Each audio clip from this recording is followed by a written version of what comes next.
بسم اللہ الرحمن الرحیم۔ السلام علیکم۔ میں ڈاکٹر تنویر انور خان آپ کے لیے آج اپنی 100 نمبر کی کہانی ٹائیگر آئیز کی 7ویں قسط لے کے آئی ہوں، یعنی 7th پارٹ لے کے آئی ہوں۔ تو آئیے ہم دیکھتے ہیں کہ ہم کہاں تک پہنچے تھے۔ ماریا اور اس کی کلاس کے بچیوں کو nurse as a nurse helper کام کرنا تھا، انہیں مریضوں کو پانی پلانا تھا، پھول وغیرہ دینے تھے، دوائیاں دینا تھیں۔ تو وہ سیمی پرائیویٹ وارڈ میں ماریا کی ڈیوٹی لگی تھی۔ تو ماریا ایک بزرگ مریض کے پاس گئیں جو ایک کھلونا ٹیڈی بیئر تھا، اس سے لطف اندوز ہو رہے تھے۔ تو ماریا کو وہ کھلونا بہت پسند آیا۔ ماریا نے ان سے کہا کہ آپ یہ بہت اچھا ہے کھلونا، مجھے بہت اچھا لگ رہا ہے۔ تو انہوں نے کہا کہ بس تم یہ لے لو، مجھے تو پتہ نہیں کہ مجھے تو کینسر ہے بیٹی، پتہ نہیں، بس اب یہ میرا آخری وقت آنے والا ہے۔ اور پھر آگے کیا ہوتا ہے تو ہم ماریا کیا کرتی ہے ہم آگے سنتے ہیں۔ بس اب یہ میرا آخری وقت آنے والا ہے۔ میں بغیر کہے مڑ گئی اور کھڑکی سے باہر دیکھنے لگی۔ سورج ڈوب رہا تھا، پورا آسمان گلابی ہو رہا تھا، پھر لال اور پھر ادا۔ کیوں بتایا انہوں نے مجھے یہ کہ مرنے والے ہیں؟ تم اداس نہ ہو، انہوں نے کہا۔ میں نے جلدی سے اپنی آنکھوں میں تیرتے آنسو صاف کیے اور ان کی طرف مڑی۔ ٹھیک ہے، میں آپ سے اگلے ہفتے ملوں گی، میں نے کہا۔ اگلے ہفتے؟ پکا وعدہ؟ انہوں نے مجھ پوچھا۔ جی۔ میں وارڈ سے باہر آ گئی۔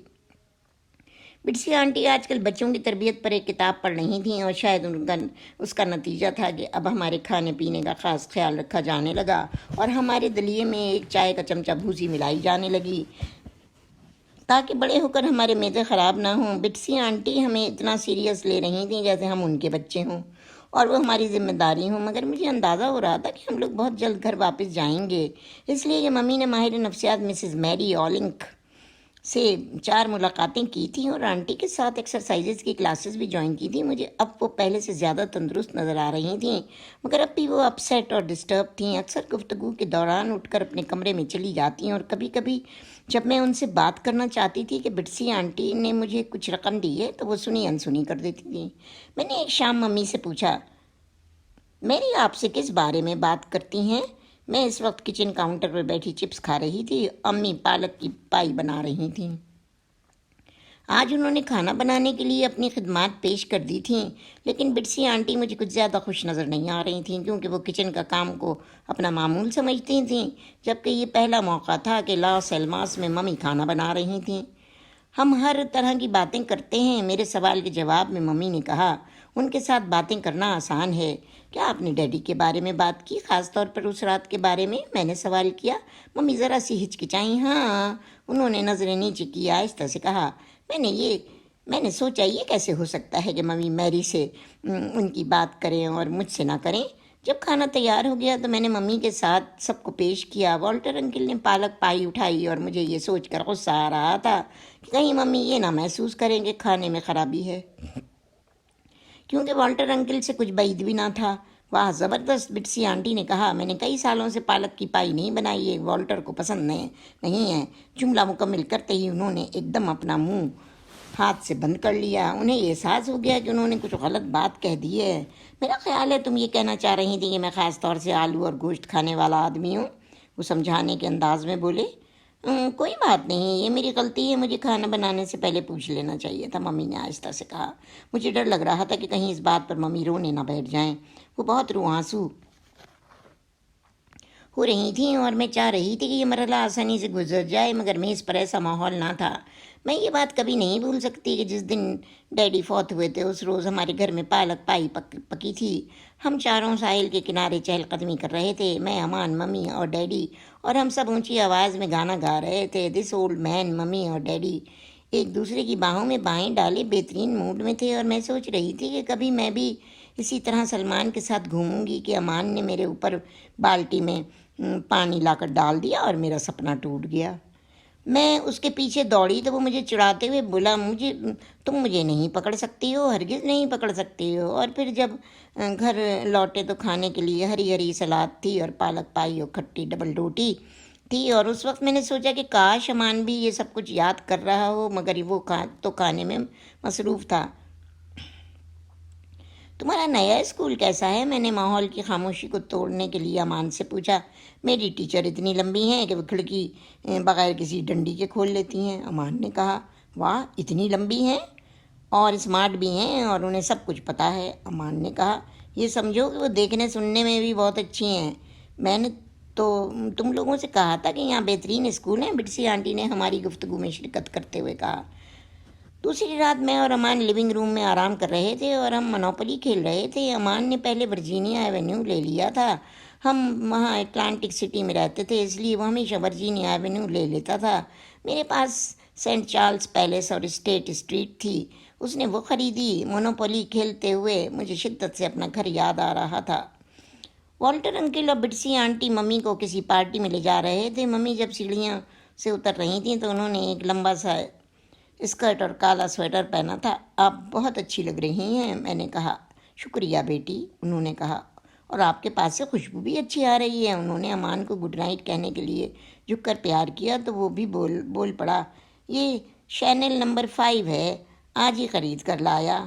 میں نے منوپلی کی کولیاں پھینکیں اور سیدھے سیدھے جیل میں جا کر اتر پڑی، جو 8 خانوں کے بعد تھی۔ افسوس، امان نے کہا، وہ اپنا جیل سے باہر آنے والا فری کارڈ پکڑے تھا۔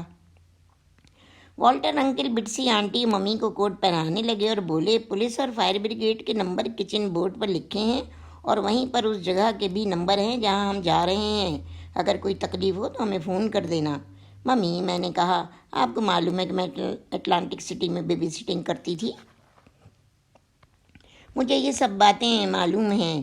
ممی کو کچھ شبہ ہو رہا تھا کہ وہ بٹسی سے بولی، اگر میں گھر رک جاؤں آج کی رات، میرا دل پارٹی میں جانے کو نہیں چاہ رہا۔ یہ کیا بکواس ہے بھائی، تم چلو، تمہارے حق میں بہتر ہوگا، انہوں نے کہا۔ پھر مجھ سے مخاطب ہوئی، کسی کو گھر میں نہ گھسنے دینا، چاہے وہ کوئی بھی ہو، خواہ وہ پولیس ہی کیوں نہ ہو۔ تم دروازہ نہیں کھولو گی؟ کوئی فکر نہ کرو روما، بٹسی آنٹی نے کہا۔ دی ہل سے سیف جگہ یہاں اور کوئی نہیں ہے، میرا یقین کرو۔ بٹسی آنٹی سمجھانے کی کوشش کر رہی تھیں اور میں فوراً سمجھ گئی کہ مسئلہ کیا ہے۔ ڈیڈی کے قتل کی رات کے بعد آج ممی پہلی دفعہ ہمیں اکیلا چھوڑ کر جا رہی تھیں۔ پھر میں نے دروازہ بند ہونے کی آواز سنی، ہم دونوں دوبارہ کھیلنے لگے۔ اوکے امان، میں ایک ہوٹل بنا رہی ہوں، براو واک پر، اور دوسرا پارک پیلس، وہ اور 2 گھر۔ تھوڑی دیر بعد ہم دونوں بٹ گئے۔ میں نے امان سے پوچھا، تمہیں ڈیڈی یاد آتے ہیں؟ اس نے میری طرف سر موڑ کر کہا، کیا تم ان کی کمی محسوس کرتی ہو؟ اس نے اپنے دونوں ہونٹ دانتوں سے چبا لیے مگر مجھے جواب نہیں دیا۔ تو میں نے اس سے پیار سے کہا، میں جانتی ہوں کہ ایسا ہے، مگر تم کبھی یہ بات کہتے کیوں نہیں، اور تم کبھی روتے کیوں نہیں ہو؟ چھوٹے بچے روتے ہیں، وہ آہستہ سے بولا۔ نہیں، دکھ سب کو ہوتا ہے، چھوٹے ہوں یا بڑے۔ جب تم اداس ہو اور تمہیں رونا آئے تو رو لیا کرو، میں نے آہستہ سے کہا۔ مجھے جانے دو ماریا، امان ہاتھ چھڑا کر جاتے ہوئے بولا۔ نہیں، اس وقت تک نہیں جب تک تم یہ نہ کہو گے کہ تم ڈیڈی کی کمی بہت محسوس کرتے ہو امان۔ نہیں، کبھی نہیں۔ وہ مجھ سے دور ہٹنے کے لیے جدوجہد کرنے لگا۔ اوکے، میں نے کہا، میں تمہارے لیے کہتی ہوں، آئی مس یو ڈیڈی، میں آپ کو بہت یاد کرتی ہوں۔ پھر میں ایک طرف ہٹ گئی اور امان میرے پاس سے اٹھ کر بھاگ گیا۔ تم منوپلی گیم پورا نہیں کرو گے؟ وہ سیڑھیاں چڑھ چکا تھا۔ تم خود ختم کر لو، وہ چیخ کر بولا اور رونے لگا۔ میری سمجھ میں نہیں آیا کہ میں نے ایسا کیوں کیا۔ شاید اس کی یہ وجہ تھی کہ مجھے ڈیڈی کے بارے میں کسی سے بات کرنا تھی، جنہیں وہ عزیز تھے، جنہیں وہ پیار کرتے تھے، مگر اس طرح میں نے اپنا گیم اور شام دونوں برباد کر ڈالے۔ جین نے مجھے فون کر کے اپنے گھر چھٹی کا دن گزارنے کے لیے کہا تھا، جلدی آنا تاکہ ہم شام ساتھ گزار سکیں۔ بٹسی آنٹی اس بات پر خاصی متاثر ہوئی کہ میں ایلبرٹسن ہاؤس میں جا رہی ہوں۔ تمہیں پتہ ہے بٹ ایلبرٹسن ڈویژن لیڈر ہے لیب کی پالیسی بنانے کے لیے، ایک بہت اہم مہرہ۔ لوگ کہتے ہیں کہ ڈائریکٹر سے زیادہ اس کی چلتی ہے۔ مجھے نہیں معلوم، میں نے بے پرواہی سے کہا، اور مجھے کچھ معلوم کرنے کی ضرورت بھی نہیں ہے۔ مجھے برینڈا کے ہاں جمعرات کو جانا تھا، جہاں ہم تازہ کتابوں کے بارے میں بحث کرتے تھے اور معلومات اکٹھی کرتے تھے۔ اس دفعہ ہمیں جارجیا اور کیف کے بارے میں پڑھنا تھا۔ میں نے ضرورت کی چیزیں اپنے بیگ میں ڈالیں اور جین کے گھر کی طرف چل پڑی۔ یہ میرا پہلا وزٹ تھا۔ جب میں وہاں پہنچی تو اس کا بینوئی ہاورڈ کہیں جا رہا تھا۔ وہ ایک لمبا دبلا پتلا آدمی تھا جو اپنی چھوٹی سی داڑھی بڑھانے کی کوشش کر رہا تھا۔ مجھے جین نے اپنی فیملی کے بارے میں خاصا کچھ بتایا تھا اور جبھی میں آسانی سے ہاورڈ کو پہچان گئی تھی۔ ہیلو، اس نے کہا، تم ماریا ہو؟ جی میں ماریا ہوں۔ جین اندر ہے اپنے کمرے میں؟ یہ گھر بڑی لکڑیوں سے بنا کیبن لگ رہا تھا۔ ہر طرف پائن اور سنوبر کے درخت تھے۔ گھر سڑک سے ذرا دور تھا۔ میں نے دروازے پر دستک دی تو جین نے مجھے اندر بلا لیا۔ اندر آؤ اور میری ممی سے ملو، اس نے کہا۔ میں نے دیکھا اندر سے گھر بالکل نارمل گھروں کی طرح لگ رہا تھا۔ وہ مجھے اپنی امی برانڈا سے ملانے لے گئی جو کچن میں تھیں۔ وہ خاصی تندرست تھیں اور مسکراتے ہوئے ان کے گال پر گڑا پڑ جاتا تھا۔ شکل کچھ جین کی طرح تھی۔ وہ کوکیز بنا رہی تھیں اور مجھے یاد آیا کہ بٹسی آنٹی بھی بہت اچھی بیکنگ کرتی ہیں۔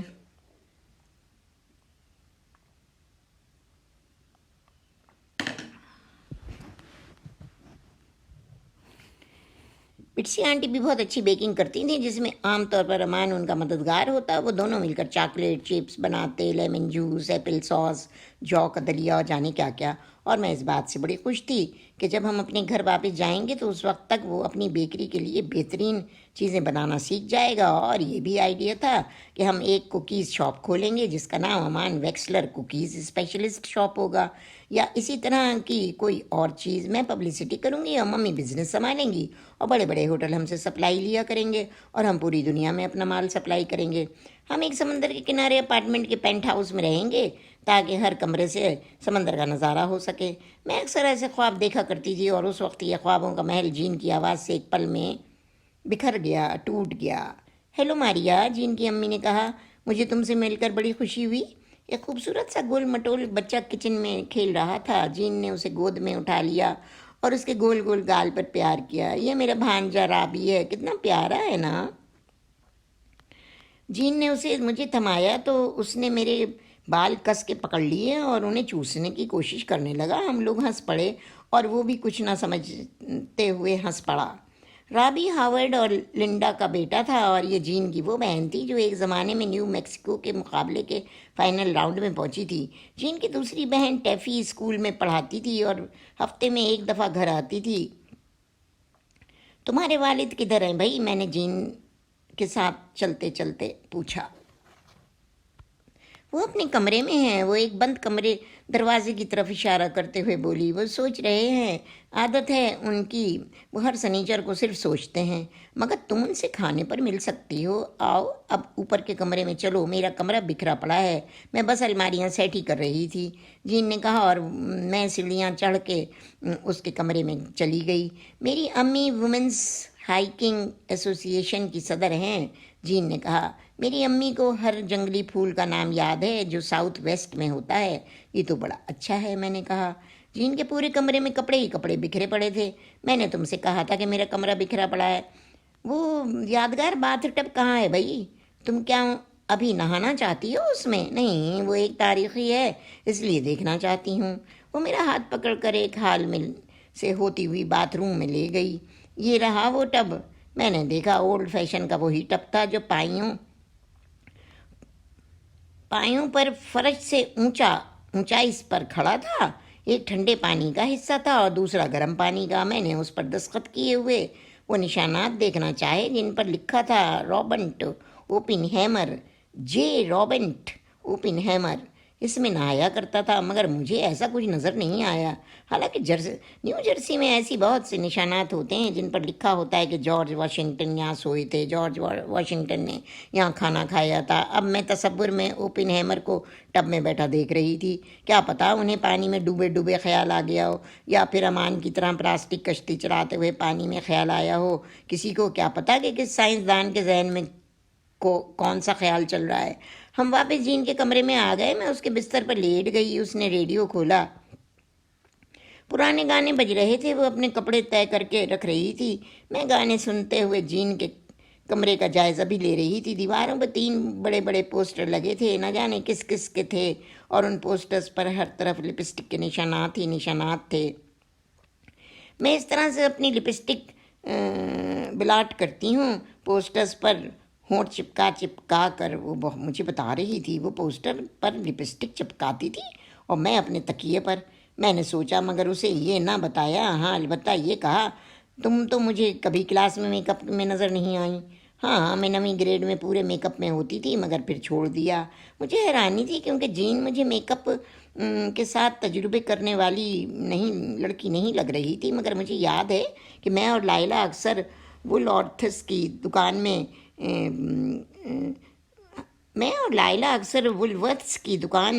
میں گھس جاتے تھے اور دکان پر رکھے ہوئے سیمپل ٹرائی کرتے تھے۔ جین نے جب اپنا کمرہ ٹھیک کر لیا تو پھر وہ ریولون کی نیل کیئر کٹ نکال کر بیٹھ گئی اور اپنے ناخنوں کو درست کرنے لگی۔ تم کس کالج میں جانا چاہتی ہو اب؟ اس نے اپنا ناخن فائل کرتے ہوئے کہا۔ اور اسی کے ساتھ یہاں میری یہ میں 7ویں قسط اپنی اینڈ کرتی ہوں ٹائیگر آئیز کی۔ ویورز، اگر آپ کو میری کہانی یہ ناول پسند آ رہا ہے تو پلیز میرے چینل کو لائک کریں، سبسکرائب کریں اور بیل کے آئیکن کو دبا دیجیے گا، کیونکہ جب میں 8ویں قسط ڈالوں گی انشاءاللہ تعالی تو پھر ہماری ملاقات ہوگی۔ اور میں ان تمام ویورز کا شکریہ ادا کرنا چاہتی ہوں جنہوں نے جو میری کہانیاں سن رہے ہیں، اپنے لائک دے رہے ہیں، سبسکرائب کریں اور میری کہانیوں کو پسند کریں۔ تو ہم ملتے ہیں ٹائیگر آئیز کی 8ویں قسط کے ساتھ۔ مجھے اجازت دیجیے، اللہ حافظ۔